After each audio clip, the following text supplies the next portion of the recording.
The morning sun cast long shadows across the cobblestone courtyard as Marcus adjusted his ceremonial uniform one final time. The gold braiding caught the light, and every button gleamed with military precision. For 12 years, he had served as a palace guard, standing sentinel at the gates of the royal residence, but today was different. Today, he wasn't protecting royalty. He was celebrating love. Sarah had been working in the palace kitchen for 3 years when Marcus first noticed her. She would carry trays of fresh bread past his post every morning at exactly 7:15, her auburn hair catching the early light filtering through the stone archways. At first, their interactions were nothing more than polite nods and brief smiles.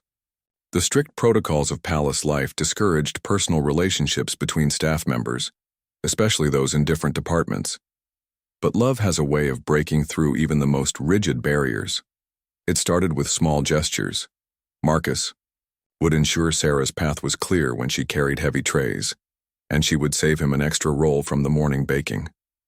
These tiny moments of kindness grew into stolen conversations during shift changes, and eventually, into something either of them had expected to find within the palace walls. Their romance blossomed in secret corners of the ancient building. They would meet in the rose garden after evening duties, sharing stories about their dreams beyond the palace gates. Sarah spoke of opening a small bakery in the countryside, while Marcus dreamed of using his military training to teach young men discipline and honor. They were simple dreams, but when shared between two people in love, they felt as grand as any royal proclamation.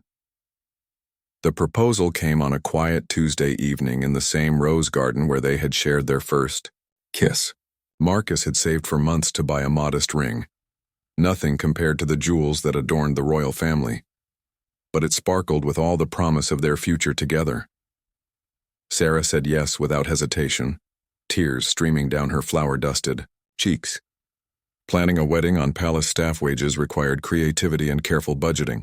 They chose a small church in Sarah's hometown, a 2-hour journey from the capital. The guest list included Sarah's family, her parents who ran a small farm, her 2 sisters who worked as seamstresses, and her elderly grandmother who had raised her after Sarah's mother fell ill years ago. Marcus's side was smaller. His brother, who served in the regular army, his aging father, who had been a palace guard before him, and a handful of fellow guards who had become his closest friends over the years. The church was modest but beautiful, with stained glass windows that painted rainbow patterns on the wooden pews. Sarah's sisters had spent weeks decorating with wildflowers picked from the surrounding meadows. The arrangements were simple but elegant, filling the small space with the sweet scent of summer blooms.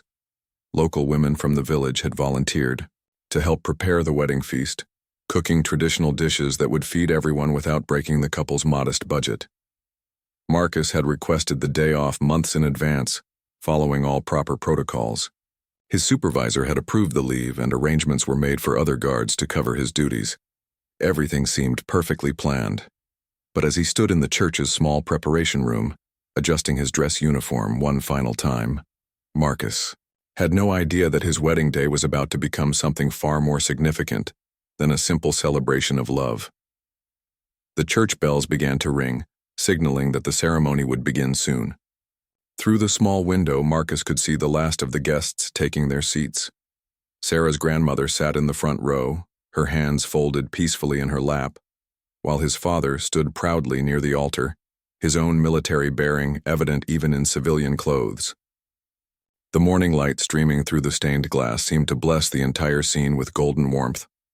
What Marcus didn't know was that 40 miles away, in the royal palace, an urgent message was being delivered to the captain of the guard.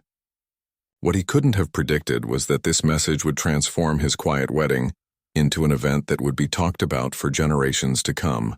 Sarah stood before the mirror in the church's small bridal chamber, her heart racing with nervous excitement.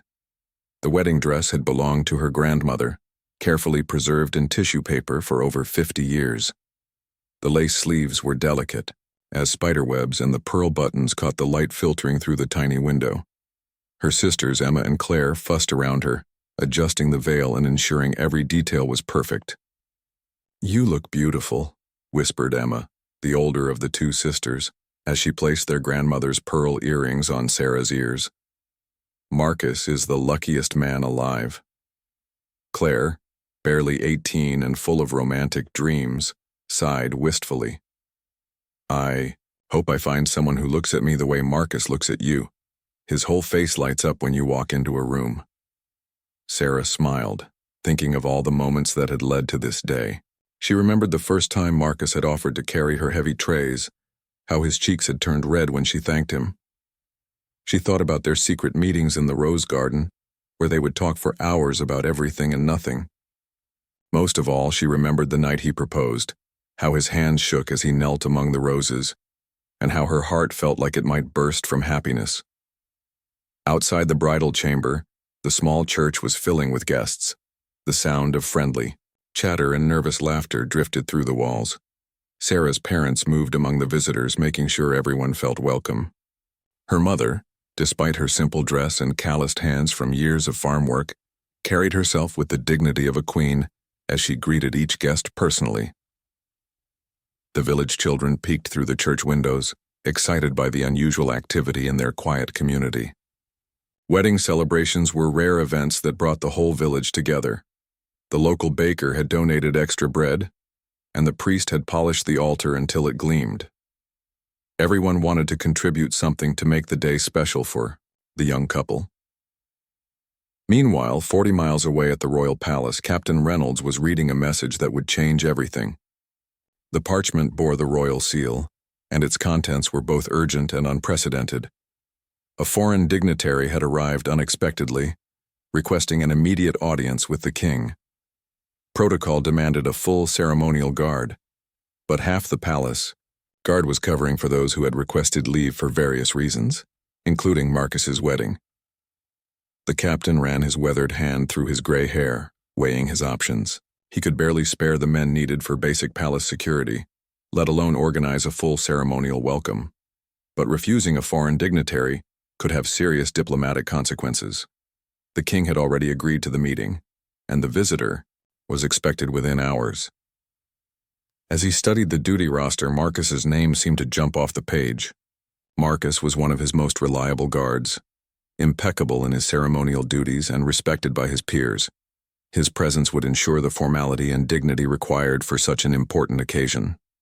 But Marcus was getting married today, and the captain knew how long the young man had planned for this moment. The captain walked to his window overlooking the palace courtyard. He had served in this position for 20 years, making countless difficult decisions, but few had weighed on him like this one. He thought about his own wedding day, decades ago, and how nothing could have torn him away from his bride's side. Yet duty to the crown had to come first. It was the oath every palace guard had taken. Back at the church, the organist began playing soft melodies to signal that the ceremony would soon begin. Sarah's father knocked gently on the bridal chamber door, his face beaming with pride and emotion. "It's time, my dear," he said softly, offering his arm to his daughter. Sarah took a deep breath, gathered her skirts, and stepped out of the chamber. The church had never looked more beautiful. Sunlight streamed through the stained glass windows, casting colors across the assembled guests. Marcus stood at the altar in his dress uniform, looking more handsome than she had ever seen him. His fellow guards sat together in their civilian clothes, having chosen to celebrate their friend's happiness rather than maintain their usual formal distance. The priest, an elderly man who had officiated weddings in this church for over 30 years, smiled warmly as he prepared to begin the ceremony. He had seen many couples exchange vows, but there was something special about Marcus and Sarah. Perhaps it was their genuine affection for each other, or maybe it was the way their simple love had brought together two different worlds, the grandeur of palace service and the honest warmth of village life. As Sarah began her walk down the aisle, her hand resting on her father's arm, she had no idea that a messenger was already racing toward their village, carrying orders that would interrupt the most important day of her life. The ceremony began with the traditional hymn, voices joining together in harmony that filled every corner of the small church. Sarah's grandmother, despite her 85 years, sang with a voice still strong and sweet. Marcus's father, standing, tall and proud, remembered his own wedding day and felt tears gathering in his eyes. This was what life was truly about. Not the pomp and ceremony of royal duties, but the simple, profound joy of two people promising to love each other forever. Father. Benedict opened his worn prayer book and began the ancient words that had joined countless couples throughout the centuries. His voice was gentle but carried clearly through the church, creating a sense of sacred intimacy that made every guest feel part of something truly special. Marcus and Sarah stood facing each other, their hands joined, their eyes locked in a gaze that spoke of complete trust and devotion. Dearly beloved, Father Benedict began, we are gathered here today in the sight of God and these witnesses to join Marcus and Sarah in holy matrimony. The words seemed to resonate with extra meaning in the peaceful atmosphere of the village church, far removed from the political complexities and rigid protocols of palace life. Just as the priest was about to continue with the traditional questions, the church door burst open with such force that it struck the wall with a loud bang. Every head turned in shock as a palace messenger, still dusty from his hard ride, stood in the doorway breathing heavily. His royal livery marked him unmistakably as an official envoy, and the sight of him in this simple village church created a moment of stunned silence. The messenger's eyes quickly scanned the church until they found Marcus standing at the altar. He strode forward with military precision, his boots echoing on the stone floor, and bowed formally before speaking. Guard Marcus Thompson, by order of His Majesty the King, you are commanded to return immediately to the palace for urgent ceremonial duties. A diplomatic emergency requires your immediate presence. The words fell like stones into the peaceful atmosphere. Sarah's face went pale, and her hand tightened around Marcus's. The wedding guests began murmuring among themselves, confusion and concern rippling through the assembled crowd. Marcus stood frozen, his mind struggling to process what was happening. This was his wedding day, the moment he had planned and saved, dreamed about for months. But sir, Marcus began, his voice barely above a whisper, today is my wedding day. Surely another guard could.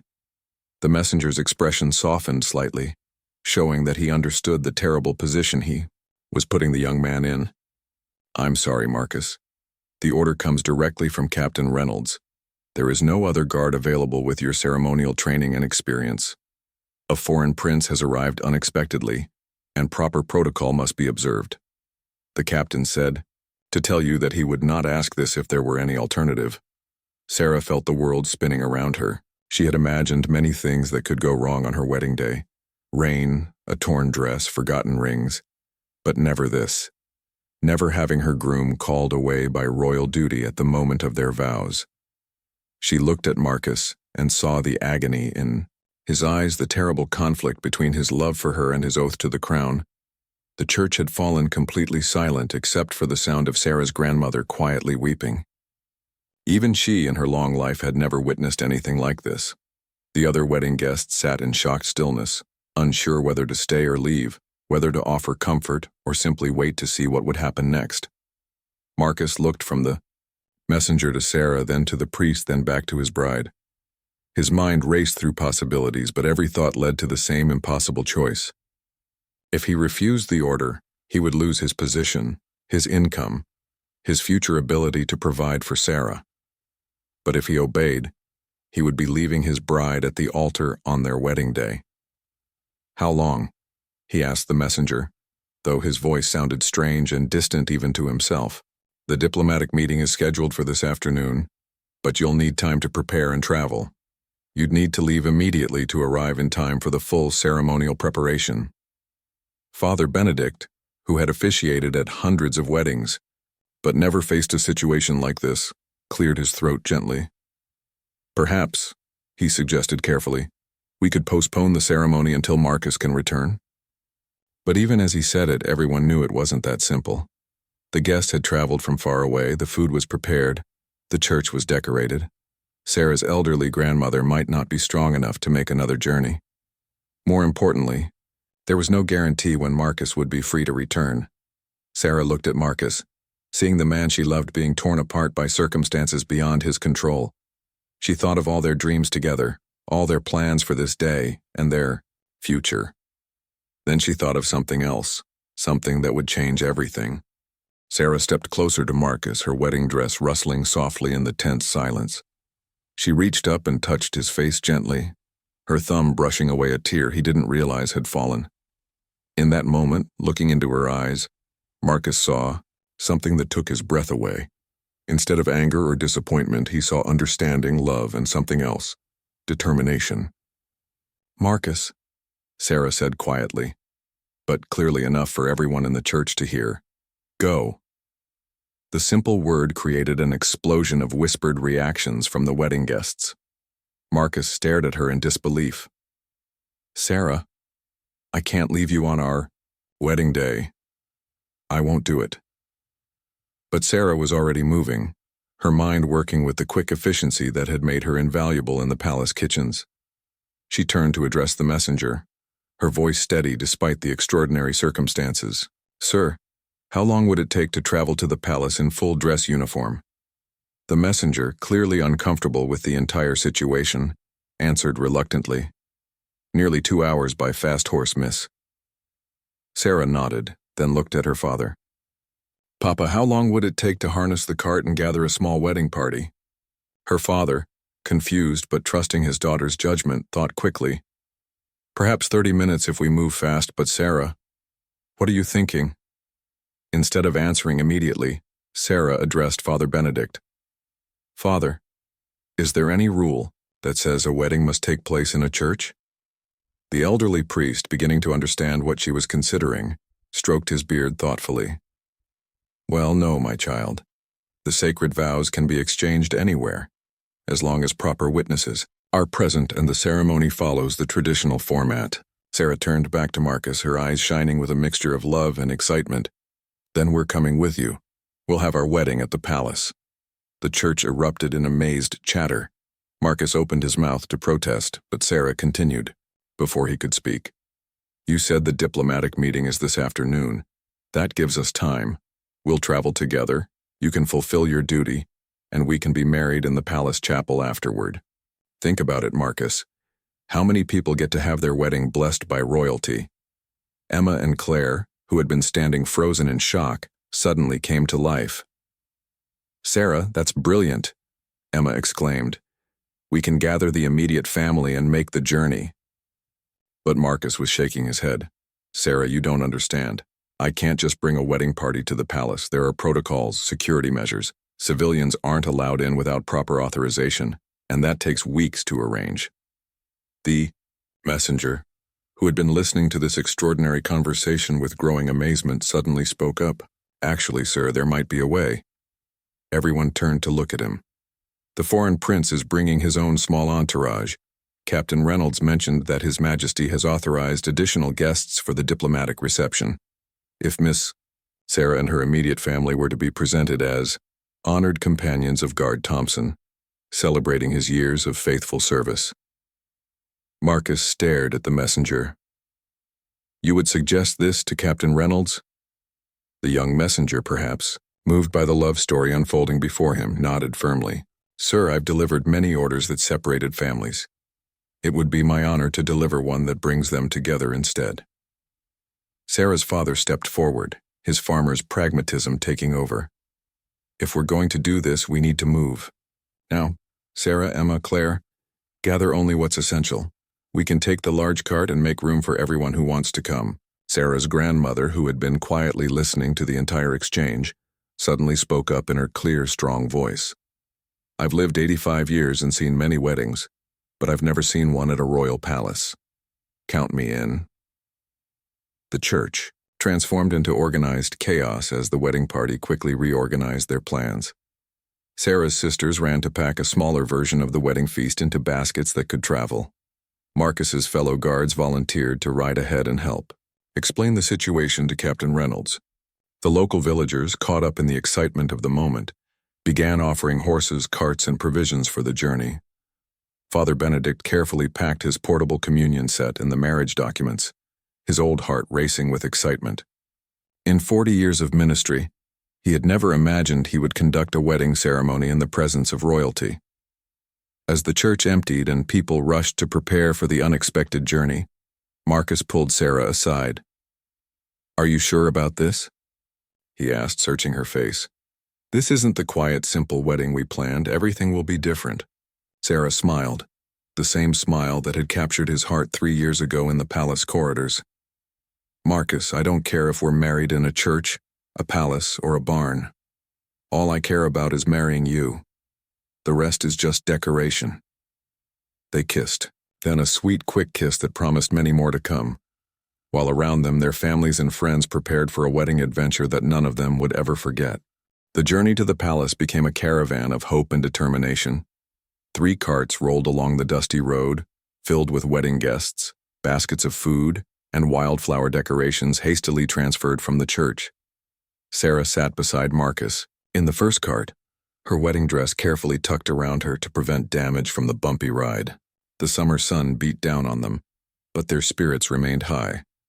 Marcus's fellow guards rode alongside on horseback, still wearing their civilian clothes, but somehow managing to look protective and formal even in their simple attire.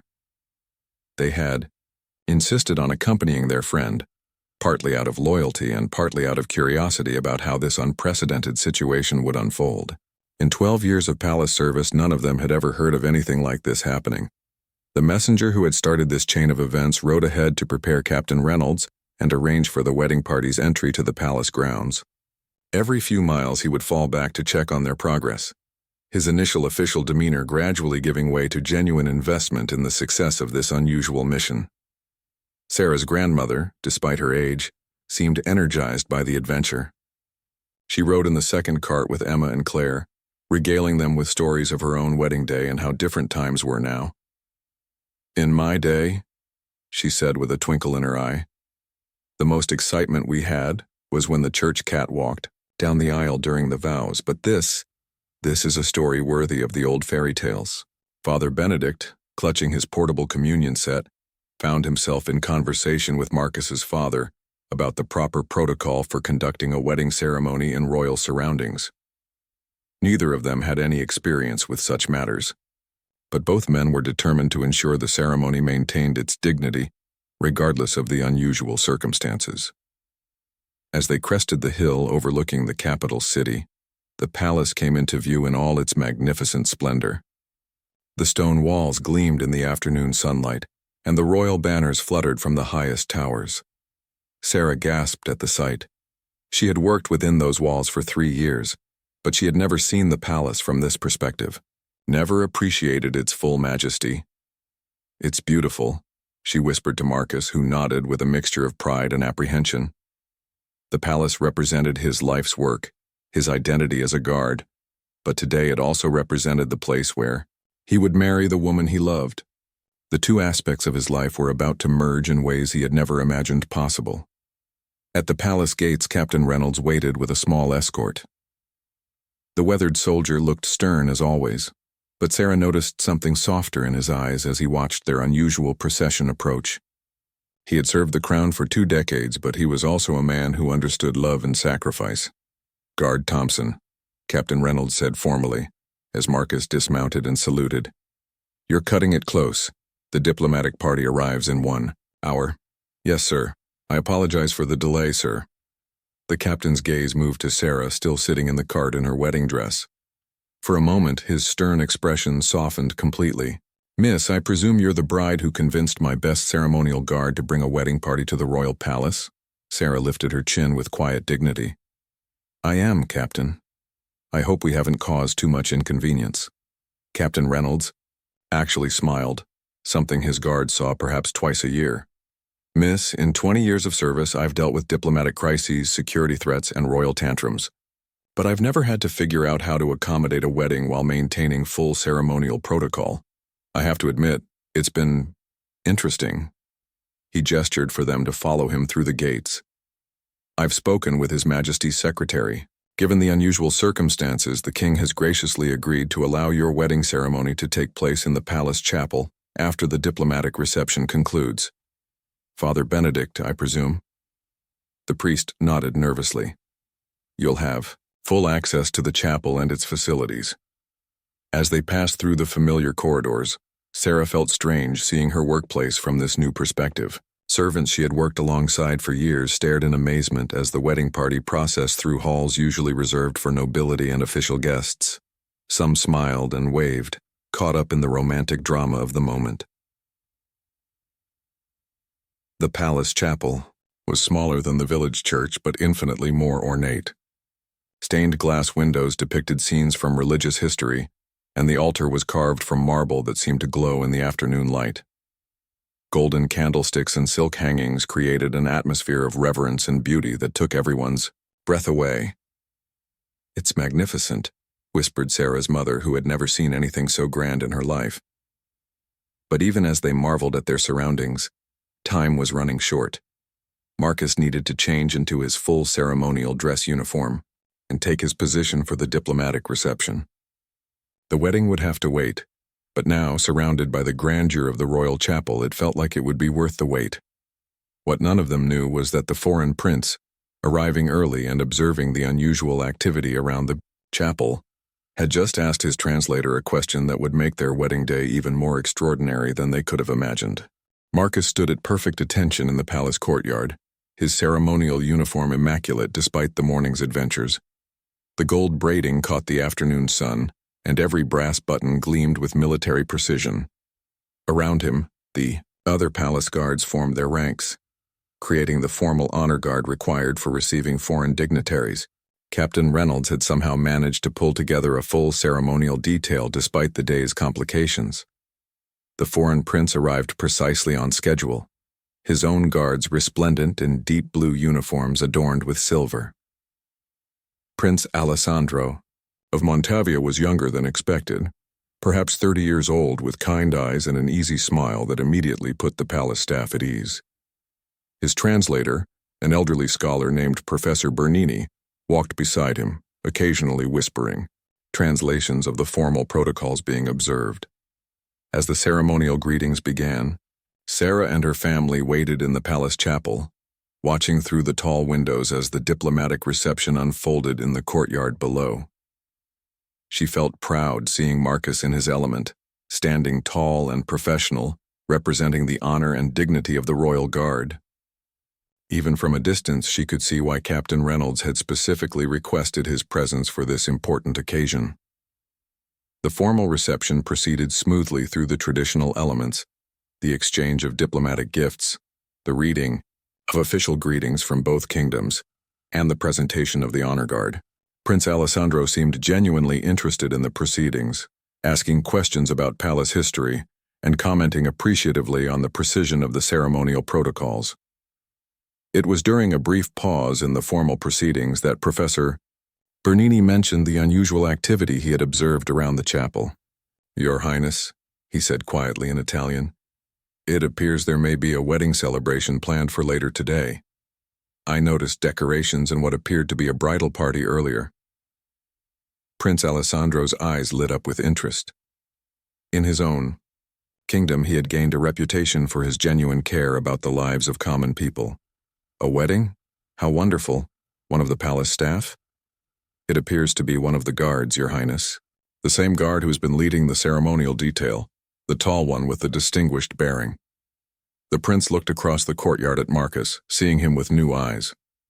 Throughout the ceremony, he had noticed the guard's exceptional attention to detail and natural leadership presence. Now, learning that this same man was supposed to be celebrating his wedding day, Prince Alessandro felt a deep respect for the sacrifice being made for diplomatic protocol. When the formal reception concluded and the diplomatic party was escorted inside for refreshments, Prince Alessandro made an unexpected request to Captain Reynolds. "Captain, I understand one of your guards has postponed his wedding celebration to serve at today's ceremony. This is a sacrifice that honors both his bride and his duty. In my kingdom, we believe that love and loyalty go hand in hand. I would like to request permission to attend this wedding as a gesture of respect for his service." Captain Reynolds was so surprised, he nearly dropped his ceremonial sword. In all his years of service, he had never had a foreign dignitary request to attend a staff member's wedding. "Your Highness, that is extraordinarily gracious, but surely such a simple ceremony would be beneath your attention." "Captain," Prince Alessandro said with a warm smile, In my experience, the most meaningful ceremonies are often the simplest ones. True love deserves to be celebrated, regardless of rank or station. Besides, it would be my honor to witness the marriage of a man who exemplifies such dedication to duty. The news spread quickly through the palace. Sarah felt faint when Captain Reynolds informed them that a foreign prince wished to attend their wedding. Her sisters immediately began fussing over her dress and hair, wanting everything to be perfect for such an illustrious guest. Her grandmother just laughed with delight, saying this was beyond anything she could have imagined in her wildest dreams. As the afternoon sun began to cast long shadows through the chapel's stained glass windows, the wedding party assembled once again. But now, instead of a simple village ceremony, they found themselves preparing for a royal celebration. Prince Alessandro arrived with a small gift, a beautiful silver chalice from his own kingdom, inscribed with symbols of eternal love. Father Benedict, who had been nervous enough about conducting a ceremony in the royal chapel, now found himself officiating in the presence of foreign royalty. But as he looked at Marcus and Sarah, standing hand in hand before the altar, he remembered what was truly important. This wasn't about impressive guests or grand surroundings. It was about two people making sacred promises to love each other forever. "Dearly beloved," Father Benedict began, his voice carrying clearly through the ornate chapel, "we are gathered here today in the sight of God and these witnesses to join Marcus and Sarah in holy matrimony." This time, no messenger burst through the doors. No urgent orders interrupted the sacred moment. Instead, surrounded by family, friends, and unexpected royal guests, Marcus and Sarah finally spoke the vows they had waited all day to exchange. When Marcus promised to love and cherish Sarah in sickness and health, for richer or poorer, his voice was strong and sure. When Sarah promised to love and honor Marcus for all the days of their lives, her words rang with joy and certainty. Prince Alessandro watched with tears in his eyes, moved by the simple beauty of their love story. Here were two people who had faced an impossible choice between love and duty, only to discover that sometimes life provides a third option, one that honors both. As Father Benedict pronounced them husband and wife, and Marcus kissed his bride, in the golden light of the royal chapel, everyone present knew they had witnessed something truly special. Not just a wedding, but a testament to the power of love to overcome any obstacle, and the truth that the most extraordinary celebrations can grow from the most ordinary beginnings. The bells of the palace chapel rang out across the capital city, announcing not just the marriage of Marcus and Sarah, but the beginning of a love story that would be told for generations to come.